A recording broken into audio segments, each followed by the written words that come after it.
Welcome back. So for part 2, we now want to make a graph of y equals cosine of x. So in the same vein as last time, let's consider a unit circle and talk about variables.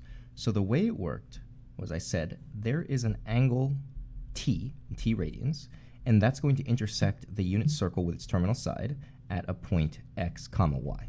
We said, okay, so this x coordinate is the definition of cosine of t, and this y coordinate is the definition of sine of t. Okay, but now we notice here, see the x is in the argument of the cosine, so this is the input. So the x here is not representing the x coordinate, the x is actually representing the angle t. Okay, so when we go and we make a graph of y equals cosine of x, we have to be very careful about what we are actually graphing. The x, we understand, is the input for the cosine. This is going to be the angle. Now the output of cosine x is going to be the x coordinate on the unit circle.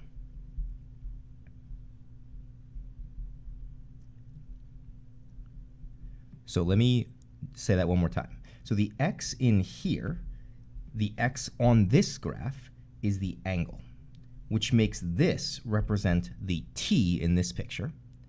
And the y coordinate on this graph, which is the output of cosine x, is going to be the x coordinate on the unit circle, because that's what happens when you take cosine of an angle. You get the x coordinate. So this y represents the x coordinate on the unit circle. Okay. So the same way we did this with sine, what we want to say is, as my angle goes from 0 around the circle to 2 pi, perhaps I want to mark off pi over 2, pi, 3 pi over 2, and 2 pi. So when the angle is 0, the x coordinate is 1. So when the angle is 0, the x coordinate on the unit circle is 1. Then my x coordinate is going to decrease as I go around the circle to pi over 2. When the angle is pi over 2, my x coordinate is 0. So I'm going to decrease down until I hit 0. And then my x coordinate is going to become negative as I continue going around the circle. It's going to go all the way down to -1 at an angle of pi. So at an angle of pi, I end up with something like this. Then my x coordinate is still going to be negative, but it's going to become less negative until I reach an x coordinate of 0. So this, 0, -1. So at the angle 3 pi over 2, my x coordinate will be 0 in the unit circle. Then finally, as I keep going, when my angle is 2 pi, I'm back to an x coordinate of 1. So when my angle is 2 pi, the x coordinate in the unit circle is 1. And I have this shape. And incidentally, just like the way sine x repeats itself every 2 pi radians, cosine of x also repeats itself every 2 pi radians. Let's take a look at the graph cosine of x, checking that I'm in radians, and I have it. So what you're seeing here on the sheet of paper is from 0 angle up to 2 pi angle. It's one period of the cosine x graph.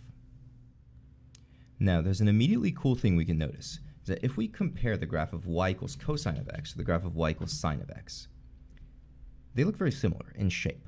And in fact, if I take the graph of y equals cosine of x, so the blue graph, and I shift it to the right by pi over 2, by putting a minus pi over 2 into the parentheses there, notice the graphs now overlap. So these are completely identical. So we end up saying, if we classify both sine and cosine as sinusoidal functions, then we can take anything that has the shape of sine or the shape of cosine, and we can express it as one or the other with appropriate shifts. All right, so the overall pattern that we want to understand is the graph of y equals sine of x, starts at the midline, goes up to the peak, comes back to the midline, goes down to the minimum, and then comes back to the midline. This is going to occur at pi over 2 for the peak, pi for the midline, 3 pi over 2 to get to the minimum, and then 2 pi to return to the midline, where the maximum value is 1, the minimum value is negative 1. Right? We have this amplitude equals 1, and then the period equals 2 pi. And the midline, of course, y equals 0. Now, if we do the same thing with y equals cosine of x,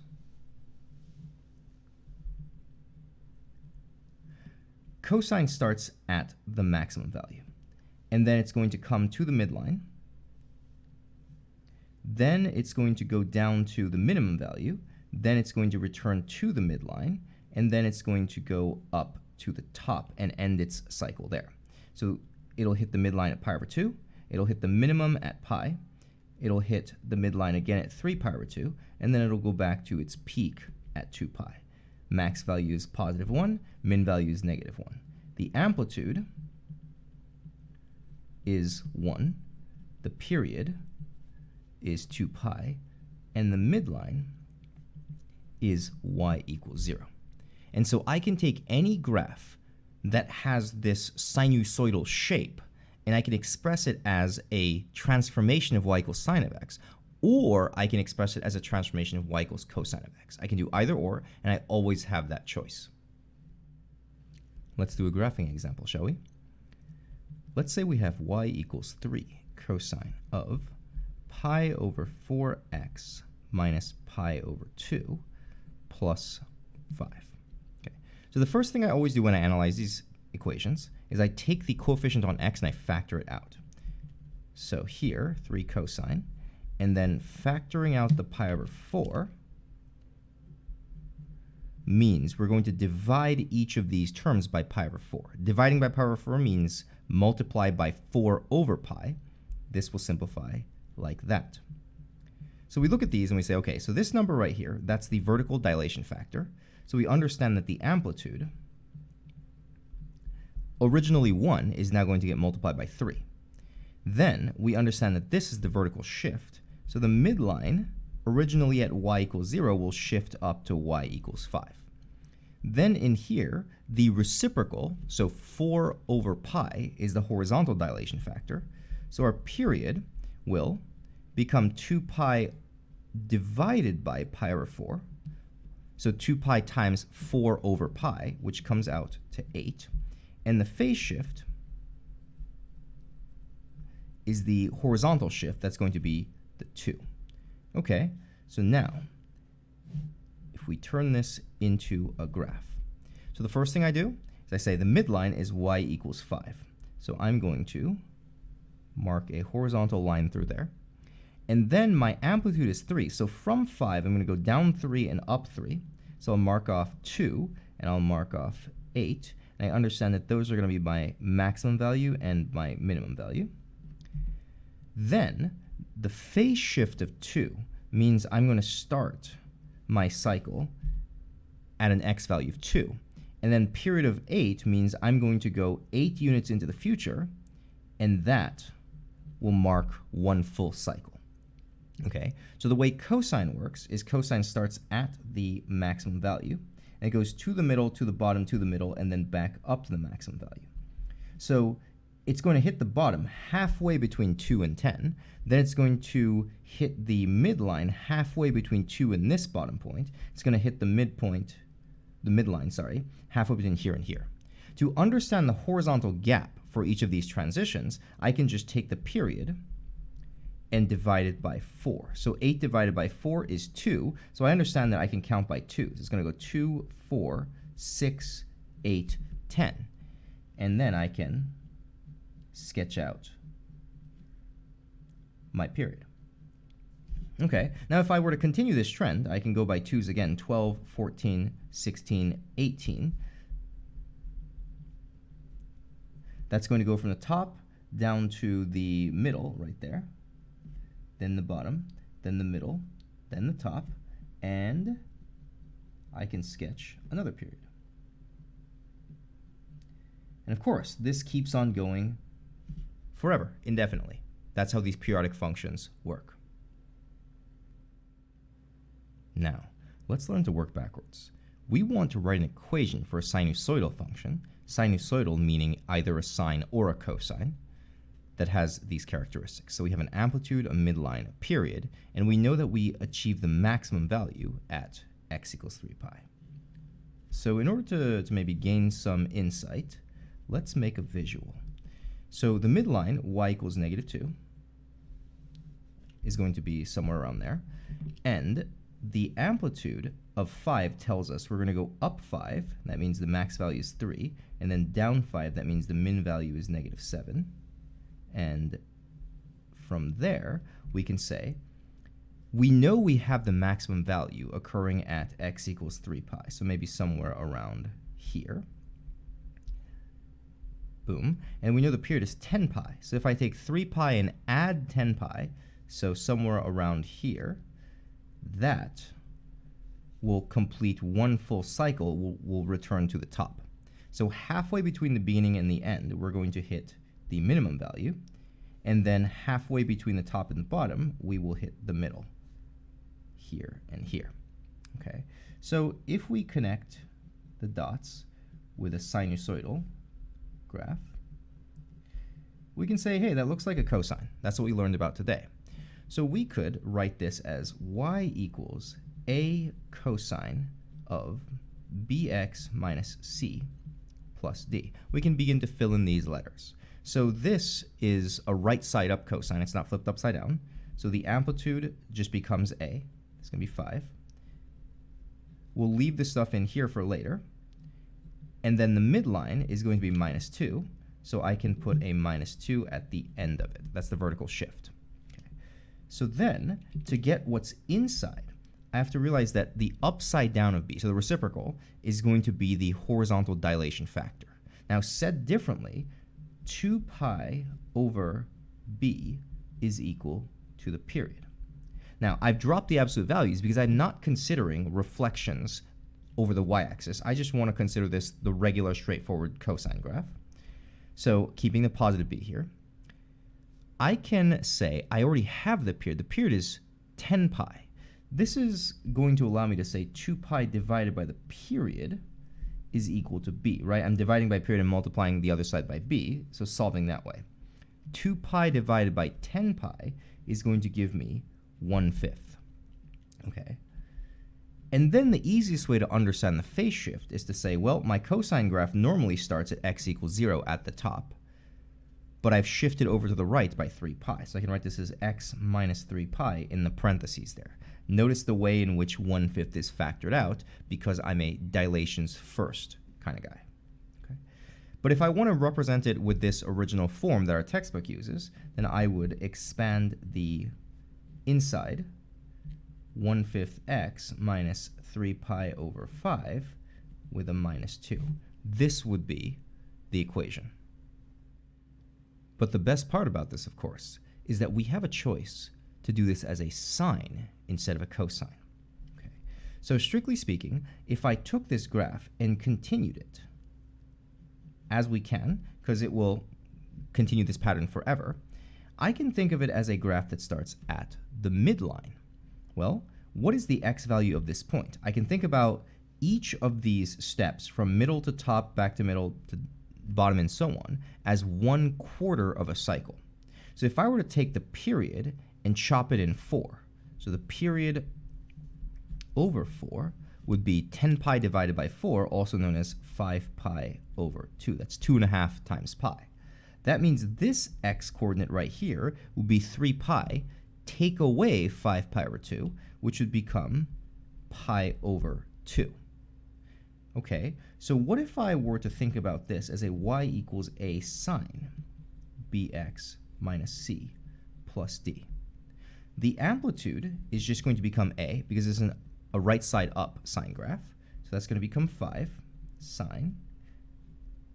The midline is still minus 2. And then the same period applies because the default period of sine is also 2 pi, which means I'm going to use the same horizontal dilation factor, put a 1/5 here. But the difference is, instead of using 3 pi as my phase shift, I'm going to use pi over 2 as my phase shift because that's where my sine cycle starts. So then if I were to expand the inside, I would have 1/5 x minus pi over 10. So this and this end up being completely identical as functions. Let's test this idea by graphing each of them. So I'm going to start with 5 times cosine of, I'll go 1/5 times x, so I'll put this in parentheses, 1/5 x minus 3 pi over 5, and I'll put a minus 2 at the end.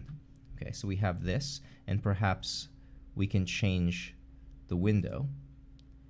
We'll say x min is going to be from, we'll go 0 to 20 pi. And then we'll go in increments of pi. Then y min will go with -8, and y max will go with 4. Looks very nice. Okay, so this is the blue graph corresponding to this right here. Now what we're going to do is we're going to graph this and see if we overlap. 5 times sine of 1/5 x minus pi over 10 minus 2 at the end. And they do. So we have confirmation that both of these produce the same graph, they're the exact same function, and of course, the pattern continues forever. The end goal of working backwards from information to an equation is this idea of mathematical modeling. So let's imagine we have this word problem. So the water level at a beach varies sinusoidally with time, meaning it's going to be a sine or a cosine. At 9 a.m., the water depth at a reference location is at its minimum value, and it's 1.4. And the water level rises until 3 p.m., when the water depth at the same reference location is 2.0 meters. And presumably this is now the maximum value. How do I know maximum? Because it said rises until 3 p.m., so it's not going to rise beyond that, okay? So our goal is to write an equation that models the water depth at that reference location. So in order to gain some insight, why don't we call this y, and we'll call this t instead of x. Okay. And what's going to happen is I'm going to have at 9 a.m., so from here I'll say 9 hours, a minimum value of 1.4. Okay, so 1.4, maybe somewhere around there. That will be my point. And then it's going to continue rising until 3 p.m., which is 6 hours later. So I'll go ahead and call this 3 p.m. is 15 in 24-hour notation. So at this point, I'm going to be up here at 2.0 meters. Okay. So I'm going to have this kind of behavior going on. And incidentally, if I continue the trend, I'm going to have this kind of behavior going on. Now, to fully understand this, we understand this is some form of sine or cosine graph. So from the minimum value to the maximum value, that's half a cycle. So in between, we're going to hit the midline. So we understand the midline is the average of 2.0 and 1.4. So to get the midline, we simply say y equals 2.0 plus 1.4 all over 2 is 1.7, which then tells us the amplitude is from the midline 1.7 up to the top or down to the bottom. The amplitude is 2.0 minus 1.7. I'm taking the top down to the midline. This is 0.3. So we've got the midline, we've got the amplitude. Now, to get the period, we say, okay, so from 9 to 15 was half a cycle. So if I were to continue this out, another half a cycle would be another 6. The total period is 12. Okay, then finally, we have to decide if we want to do a cosine or a sine. In fact, why don't we just do both? So the first one, we're going to say y equals a cosine bx minus c plus d. So to get the a, we're going to say, well, the amplitude is 0.3. But if we're using a cosine, this is an upside down version of cosine. So why don't we say negative 0.3 for the vertical dilation factor? And then the midline is 1.7, so we'll do plus 1.7 at the end. And then in here, we know we have to put a number b that will make the period 12. So the analysis we did last time was 2 pi divided by b equals the period, which means 2 pi over the period is going to equal b. So 2 pi divided by 12 is pi over 6. We can put a pi over 6 right here. Then, since I'm a dilations first kind of guy, I can factor out the pi over 6, say x minus, and the phase shift I can say, my cosine cycle is now starting 9 to the right. Now you might object, wait, doesn't cosine normally start at the top? So shouldn't I say 15? Well, I've committed to the negative in front, so this is a negative cosine, which means I'm starting at the bottom and then going the opposite direction. So I will start with a phase shift of 9. Now I can take this and say y equals negative 0.3 cosine of pi over 6x minus pi over 6 times 9 is simply 3 pi over 2 plus 1.7. So this is one option we have. Now, of course, what if you decided that you didn't want to start at the bottom and use a negative cosine? What if you wanted to start at the maximum and use a positive cosine? Sure, we could have done it that way. We could have said y equals, instead of using negative for the vertical dilation factor, I'm going to use positive, and I'm going to start at 15. So where will that change things? It will not change my horizontal dilation factor. It will not change my vertical shift for my midline, but it will change my phase shift. Because if I commit to a positive version of cosine, I'm starting at the maximum value, which means I should use a phase shift that puts me at the maximum value. So this, y equals 0.3 cosine of pi over 6x, and then pi over 6 times 15 is going to become 5 pi over 2 plus 1.7. This is a second option. So this is correct. This is also correct. We have options. Why don't we do a sine as well? What if we say y equals a sine of bx minus c plus d? And we say, well, we can say this right here is where we start at the midline, and sine starts at the midline. So let's use a phase shift of 12. Wait, how do I know that's 12? Because it's halfway between 9 and 15, right? Because I will hit the midline exactly halfway between the minimum and the maximum values. Okay.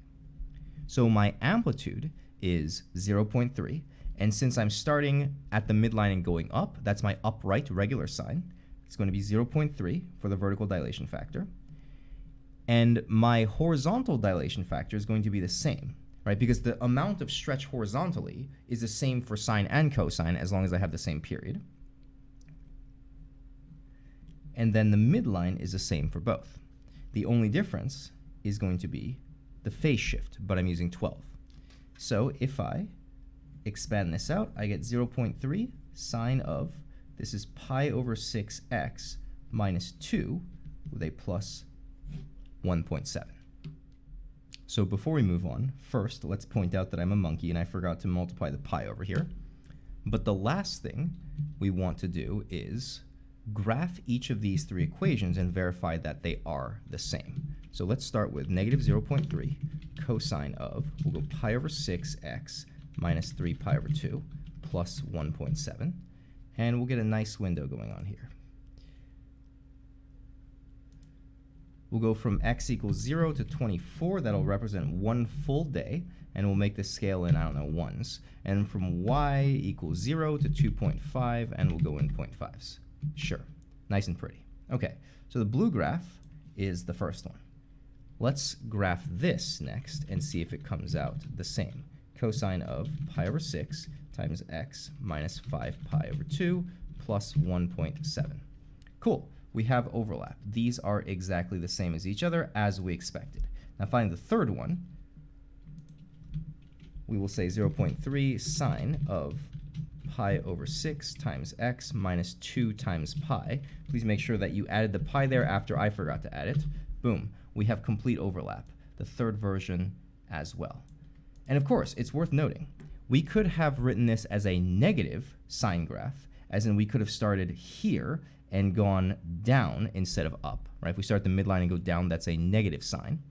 Or we could have started any of these variations earlier or later than the phase shift we chose. This is the beauty of modeling with sinusoidal functions, is that you have many, many, many choices, and you get to pick whatever is most convenient for you.